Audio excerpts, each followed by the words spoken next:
Olá, sejam bem-vindos a mais uma aula do nosso curso de Teoria dos Conjuntos. Na aula anterior, nós lançamos base com alguns conceitos iniciais e, a partir de agora, veremos algumas coisas que já costumam cair em concursos mesmo. Gostaria apenas de te informar que tem uma playlist, cujo link está na descrição do vídeo, para você poder assistir todas as aulas, e também tem uma apostila. Então, se você quiser baixar a apostila para riscar, rabiscar, e também, ao longo da apostila, você encontra os links das nossas aulas. Então, basta clicar nos links que também você vai ser redirecionado para a aula que você quiser, tá bom? Então, vamos lá. Capítulo de hoje, relação de pertinência e relação de inclusão. Eu gostaria de dizer para você que eu não vou ler tudo que está na apostila, certo? Então, você pode ir lá e consultar a apostila. Eu não vou ficar lendo tudo para não ficar chato. Então, relação de pertinência. Basicamente, a relação de pertinência ela é utilizada quando? Quando eu tenho um elemento e eu quero comparar, estabelecer uma relação entre ele e um conjunto. Então, para que serve relação de pertinência? Isso é questão de prova. Serve para comparar um elemento com um conjunto. Então, vamos lá. Como que eu faço isso? Usando dois símbolos. Esse símbolo aqui, que é o símbolo de pertence, e esse símbolo aqui, que é o símbolo de não pertence. Vamos ilustrar isso. Eu vou trabalhar aqui com o conjunto dos divisores de 24, que a gente já trabalhou com eles lá na aula passada, e ele é composto por esses valores aqui. O que acontece? Eu peguei dois exemplos aqui. Por exemplo, o número 4. O número 4 faz parte dos divisores de 24. Então, o 4 pertence ao conjunto D, que é o que a gente escolheu para denominar o conjunto dos divisores de 24. Na dúvida, assista a nossa aula anterior. Então, eu uso esse símbolozinho aqui. Quando o elemento não pertence, ou seja, quando o elemento não está dentro do conjunto, aí eu uso esse E cortado, que significa não pertence. Então, eu leio assim, 5 não pertence a D. Então, ele não pertence ao conjunto dos divisores de 24. Ou seja, o conjunto estabelece um critério. Se um elemento supre as condições daquele critério, eu digo que ele pertence. O 4 pertence ao conjunto D, porque o 4 satisfaz a exigência do conjunto D. Que exigência será essa? É a exigência de ser um dos divisores de 24. O 5 não pertence ao conjunto D porque não satisfaz a essa exigência. A próxima relação, gente, é a relação de inclusão. Se na relação de pertinência eu comparo um elemento com um conjunto, na relação de inclusão eu vou comparar um conjunto com um conjunto. E o que acontece? Eu vou comparar em que aspecto? Saber se um conjunto está contido dentro de outro ou se não está contido. Quando um conjunto tem todos os seus elementos dentro de um outro conjunto, a gente pode dizer o quê? Que o A está contido no B. É um exemplo. Se todos os elementos de A estão dentro do conjunto B, então o A está contido em B. Eu também posso usar a seguinte linguagem. A é um subconjunto de B. Para ilustrar isso, vamos ver os exemplos abaixo. Considere o conjunto T composto pelos estados brasileiros cujos nomes iniciam-se com a letra T. Bom, aqui, para fazer parte do conjunto T, o que é necessário? É ser um estado brasileiro cujo nome se inicia com a letra T. Só tem um estado que satisfaz essa condição, que é o estado do Tocantins. Esse é o primeiro conjunto. O outro conjunto que eu quero que você considere é o conjunto N, que é composto pelos estados da região norte do Brasil. Então, para fazer parte do conjunto N, precisa ser um estado da região norte do Brasil. Aqui estão todos os estados da região norte do Brasil. Agora que eu tenho dois conjuntos, o conjunto T e o conjunto N, eu quero que você perceba o seguinte. Eu quero que você perceba que todos os elementos do conjunto T estão inclusos dentro do conjunto N. Então, o conjunto N ele possui o conjunto T e mais alguma coisa, certo? Então, se todos os conjuntos do T estão dentro do conjunto N, eu posso dizer o quê? Que o T está contido dentro do conjunto N. E eu uso isso usando essa linguagem aqui. T está contido no N, certo? Então, todos os elementos do T serão encontrados dentro do N. Vejamos aqui um segundo exemplo. O conjunto A, composto pelos elementos 1, 5 e 8. Conjunto B, composto pelos elementos 1, 3, 5, 8 e 10. Note que todos os elementos de A também serão encontrados em B. 1, 5 e 8. Então, quando todos os elementos de A estão dentro de B, então isso significa que A está contido em B. Essa ilustração aqui eu acho que ajuda bastante. O A é composto pelo 1, 5 e 8, e o B, que é essa região maior, tem o 1, 5 e 8, e além disso vai ter o 3 e vai ter o 10. Então, quando um conjunto fica dentro de outro conjunto, nós dizemos que aquele conjunto menor está contido dentro do conjunto maior. Tá bom? Vamos dar um exemplozinho aqui, que a gente pode dizer que é um contra-exemplo, onde um conjunto não vai estar contido. O conjunto E é composto por 3, 10 e 12. F composto por 3, 8, 10 e 15. O 3 está aqui dentro, certo? O 10 também está aqui dentro do F, mas o 12 não. O 12 é característico apenas do E. Então, como tem um elemento no E que não está dentro do F, o que é que nós podemos dizer? Nós dizemos que o conjunto E não está contido no conjunto F. Vamos mostrar aqui, ó, o diagrama fica assim. O E composto por 3, 10 e 12. O F composto por 3, 8, 10 e 15. O que é que eles têm a ver entre eles? O 3 e o 10. É isso? Se você circular a parte do E, pega esses aqui. E o F também vai pegar o 3 e o 10 também. Mas o 12 é característico só do E. E o 8 e o 15 é característico só do F. Então, E não está contido em F. E eu poderia escrever também assim. F não está contido em E. Né? Eu poderia escrever aqui, colocar o símbolo de não contido e botar o E, trocando as letras de lugar. Tá bom? Então, é isso. Está contido e não está contido. Mas não para por aí, porque quando se fala de relação de inclusão, podemos usar também a ideia do contém e não contém. Usamos agora há pouco do está contido e não está contido. O contém e não contém é mesmo meio que o inverso da situação. Vamos entender. Vamos tomar aqui o exemplo 2 de novo. O A composto pelo 1, 5 e 8 e o B composto por 1, 3, 5, 8 e 10. Todos os elementos de A estão dentro do B. Lá no exemplo anterior, né, na situação anterior, o que foi que eu disse? Eu disse que o A está contido no B. Mas a gente pode dizer o contrário, usando outro símbolo, que é esse aqui, ó, o Czinho invertido. Isso significa que o B contém o A. Então, esse símbolo aqui, quando ele está no formato do C, certo? Com a concavidade dele virada para a direita, a gente diz o quê? Está contido. E quando está assim invertido, o C está trocado, a gente diz que contém. Então, o que significa? Dizer que B contém A. Significa o seguinte, o B possui dentro dele todos os elementos de A. Então, o B contém o A, certo? Se você baixar a apostila ou quiser destacar ela aí no teu celular, destaca essa frasezinha, B contém A. O que isso significa? Que o B contém todos os elementos de A. Então, quando a gente compara esses dois conjuntos, a gente pode fazer as duas coisas. Primeiro, dizer que o A está contido no B, ou então o inverso, dizer que o B contém o A. Bom, vamos tomar aquele contra-exemplo que a gente tomou, não é isso? Vamos lá. O E não está dentro do F. A gente viu isso agora há pouco, não foi? Nós temos aqui o E, mas ele possui um elemento que não está dentro do F, certo? Que é o 12. E o F tem elementos que não estão dentro do E. Então, o que eu posso dizer é que o E não contém o F dentro dele. Tem coisas do F que não estão dentro do E. Eu também poderia escrever o contrário aqui embaixo, usando o mesmo símbolo, trocando as letras. O F não contém o E, ou seja, o F não possui o E dentro dele. Então, o caminho é de duas vias, beleza? Então, eu espero que você tenha entendido a ideia do está contido e a ideia do contém. As duas são bastante utilizadas.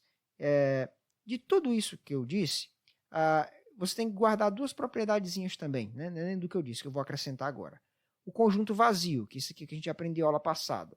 O conjunto vazio, gente, ele fica dentro de qualquer outro conjunto. Pensa comigo, Digamos que o A é um conjunto que não tem ninguém dentro dele. E aí o B é um conjunto maior composto por um único elemento, que é o número 1. Óbvio que o conjunto vazio se encaixa dentro de qualquer lugar, porque ele não ocupa nenhum espaço, ele não tem nenhum elemento, certo? É um conjunto vazio, ele é subconjunto, ele está contido em qualquer outro conjunto, certinho? Propriedade 2 é a seguinte, que todo subconjunto é conjunto de si mesmo. O A está contido dentro do próprio A, não é isso? Então, às vezes, você vai encontrar dois conjuntos, às vezes com nomes diferentes, mas os dois possuem os mesmos elementos. E se eles possuem os mesmos elementos, um está contido dentro do outro. Bom, para finalizar essa parte teórica, porque agora a gente vai ver uns exercíciozinhos para reforçar tudo que eu falei, isso aqui, gente, não é importante, é importantíssimo. Uma das pegadinhas mais comuns de prova desse assunto é fazer você confundir a ideia da relação de pertinência com a relação de inclusão, é isso? Bom, o que você tem que saber? A relação de pertinência, ela sempre será utilizada quando eu trabalhar com um elemento e um conjunto. Um elemento ele vai pertencer ou não a um conjunto. E na relação de inclusão? Na relação de inclusão, um conjunto vai estar contido ou não dentro de outro conjunto. Deixa eu te mostrar uma pegadinha clássica que pode cair na prova. Vamos pegar esse conjunto aqui, aonde está contido. É isso? O A está contido dentro do B. Como que eles poderiam colocar? Eles te dariam esses dois conjuntos e nas alternativas eles escreveriam assim para você, ó, o conjunto A pertence ao conjunto B. Aí você fala, o A está dentro do B, então isso aqui é verdade. Não, é errado. O A, de fato, está dentro do B, mas para comparar conjuntos, eu não uso pertinência. Eu tenho que usar o símbolo de estar contido. Não caia nessa pegadinha. Nós vamos fazer exercícios aqui embaixo, eu vou te mostrar uma questão de concurso onde eles cobram isso. Primeiro exemplo. Ele pede para a gente considerar os seguintes conjuntos. Esse conjunto aqui composto pelos números 1, 2, 5 e 7. O conjunto B que será composto pelos números pares, certo? Então 0, 2, 3, perdão, 0, 2, 4, 8, todo número que é divisível por 2 vai entrar aqui.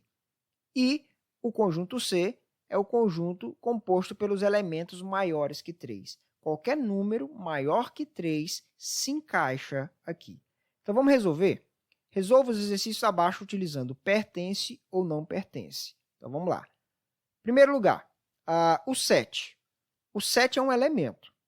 O 7 pertence ao A? Bom, quando eu olho para o A, eu vejo o 7 aqui. Então, de fato, o 7 pertence ao A. Então, aqui eu escrevo o meu Ezinho de pertence. Próximo, 5. O 5, ele pertence ao B ou não pertence? O B, gente, qual é o critério do B? É preciso ser um número par para estar aqui dentro. E o 5 é o número ímpar. Então, o 5 não pertence ao conjunto B. O 2, gente, ele pertence ou não ao conjunto C? O conjunto C, ele diz o quê? Que tem que ser números maiores que 3. O 2 é menor do que o 3. Então, não pertence, certo? É preciso ser maior do que o 3. E o 5 pertence ao C? Pertence, né? Porque o critério para entrar no conjunto C é ser um número maior que 3, e o 5 é maior que 3. Então, a resposta para isso aqui é o quê? 5 pertence ao conjunto C. Como que poderia vir na prova? 5 está contido em C. Isso está certo? Não, isso está errado. Elemento vai estar pertencendo ou não. Nunca a ideia de contido. Contido é para quando eu trabalho com dois conjuntos. Próxima questão. Dado o conjunto C, composto pelo elemento A, pelo conjunto B e pelo elemento C, não é nem conjunto B, é o conjunto que possui o B. Observe as afirmações e marque o item correto. Quando vê isso aqui, gente, as pessoas ficam um pouco confusas. Então, eu vou desenhar para tentar clarear para você. Tá? Nós temos aqui o conjunto C, que é um conjunto maior. Então, vamos desenhar ele aqui. Ó. Conjunto C. Dentro do conjunto C, eu tenho o elemento A. Dentro do C, eu também tenho o elemento C. E tem um conjunto que possui o B, que também está aqui dentro, certo? Então, ele não deu nome para o conjunto, eu sei que o B está aqui dentro. Essa é a ideia, tá, gente? Eu tenho o conjunto C, que tem o elemento A, que tem o elemento C, e tem um outro conjunto dentro dele. E esse conjunto, que eu não sei o nome, possui o elemento B. Vamos lá. A pertence a C. Isso é verdade? Sim, gente, isso é verdade. O A pertence ao conjunto C, ele está aqui dentro. 2, ele diz que o conjunto que possui o B pertence ao C. Isso aqui está errado. Por que mesmo que está errado? Quando eu trabalho com conjuntos, eu uso a ideia de estar contido e de não estar contido. Se caísse assim na prova, B pertence ao conjunto C. Isso está certo, professor? Está certo, gente, porque o elemento B está dentro do conjunto C. Mas quando ele usa as chaves, ele está falando do conjunto como um todo, de todo o conjunto. Então, como ele está comparando conjunto com conjunto, então eu preciso utilizar a ideia de estar contido. Então, o certo aqui seria o conjunto B está contido no conjunto C. Tá bom? Então, cuidado para não cair nessa pegadinha na hora da prova. Se ele fizer menção só ao B, então ele pertence. Se ele fizer menção ao conjunto que possui o B dentro dele, tem que dizer que está contido. Ele está lá dentro, mas eu tenho que usar a linguagem apropriada. Tá? Então, a segunda está errada. Terceira, C está contido no C. Veja, o elemento C está dentro do conjunto C. Só que essa não é a linguagem apropriada. Um elemento, quando eu comparo ele com o conjunto, eu tenho que dizer se pertence ou não pertence. Então, isso aqui também está errado. Como seria o certo? Bom, C pertence, não é isso? Ao conjunto C. Tá bom? Então, a afirmação 2 e a afirmação 3, elas são erradas por quê? Porque elas usam o símbolo errado, tá bom? Esse é o problema delas. De fato, o B está dentro do C, de fato, o C está dentro do conjunto C, mas eles usam o elemento errado. Para finalizar, conjunto vazio. O conjunto vazio está contido no C, gente? Sim, foi uma das propriedades que eu te dei ainda agorinha. O conjunto vazio está dentro de qualquer outro conjunto. Eu posso criar um novo conjunto aqui sem ninguém dentro dele. Estou violando alguma coisa? Não, eu criei um espaço vazio. Posso criar outro conjunto vazio bem aqui. Então, o conjunto vazio está dentro do conjunto C. E ele usa a linguagem apropriada, né? O conjunto vazio está contido no conjunto C. Então, a afirmação 1 e a afirmação 4 estão corretas. E é o que diz a alternativa D. Apenas as afirmações 1 e 4 são verdadeiras. Terceiro exercício. Considerando o diagrama abaixo, é incorreto afirmar que. Nós vamos buscar, então, a afirmação incorreta. Na letra A, disse que o A contém o B. Ou seja, o A contém dentro dele o conjunto B. Isso é verdade? É verdade. O A contém dentro dele o conjunto B. Então, essa aqui está certa. Nós estamos atrás da errada. Aqui está dizendo que o C está contido dentro do A. Isso é verdade? Sim, gente. O C está contido dentro de um conjunto maior, que é o conjunto A. Correta também. C. Ele diz que o conjunto C contém o conjunto A. Errado. O conjunto C não contém o conjunto A dentro dele.